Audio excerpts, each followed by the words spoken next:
கேட்டு வினா எண் 71 மாண்புமிகு உறுப்பினர் திரு எஸ் சங்கபாண்டியன் மாண்புமிகு நகராட்சி நிர்வாகத்துறை அமைச்சர் அவர்கள். மாண்பு பேரவைத் தலைவர்களே, திருத்திய விடையை சொல்வதற்கு அனுமதிக்குமாறு கேட்டுக்கொள்கிறேன்.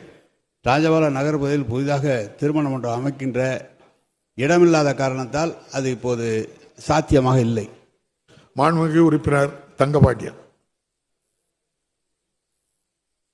மாண்புமிகு பேரவைத் தலைவர் அவர்களே, ராஜபாளையம் தொகுதி ஏழை எளிய பொதுமக்கள் மற்றும் விவசாய பெருமக்கள் அதிகம் கொண்ட தொகுதியாகும். எனவே திருமண மண்டபம் அமைக்க ஏதுவாக ராஜபாளையம் நகராட்சியில் பச்சம்படம் பகுதியில் வார்டு எண் 31 சர்வே எண் 1/57 2 ஏக்கர் நகராட்சிக்கு சொந்தமான நிலம் உள்ளது.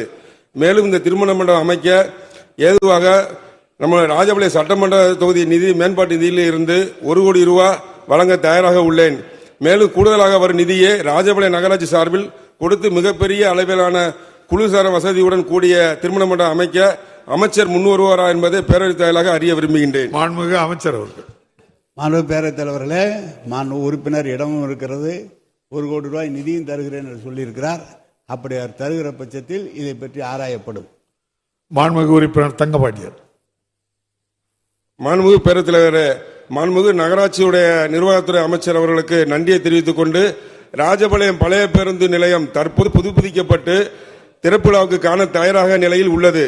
மேலும் இப்பேருந்து நிலையம் திறக்க தாமதமாவதால் கிராமத்துக்கு செல்லும் பொதுமக்கள் நகர பேருந்துக்காக வெயிலில் சாலையில் நின்று காத்திருக்கும் சூழ்நிலை உள்ளதால் புதுப்பிக்கப்பட்ட ராஜபாளையம் பழைய பேருந்து நிலையத்தை விரைவில் மாண்புமிகு அமைச்சர் அவர்கள் நேரில் வந்து திறக்க முன் வருவாரா என்பதை பேரவைத் தலைவர் அறிய விரும்புகின்றேன். மாண்புமிகு அமைச்சர் அவர்கள். மாண்பு பேரவைத் தலைவர்களே, மானிய கோரிக்கை முடிவிட்டவுடன் நமது மாண்பு உறுப்பினரோடு கலந்து பேசி ஒரு தேதி குறிப்பிட்டு உடனடியாக 10 நாட்களுக்குள்ளாக திறப்பதற்கு நடவடிக்கை எடுக்கப்படும் என்பதை தெரிவித்துக் கொள்கிறேன். மாண்புமிகு உறுப்பினர் உதயகுமார்.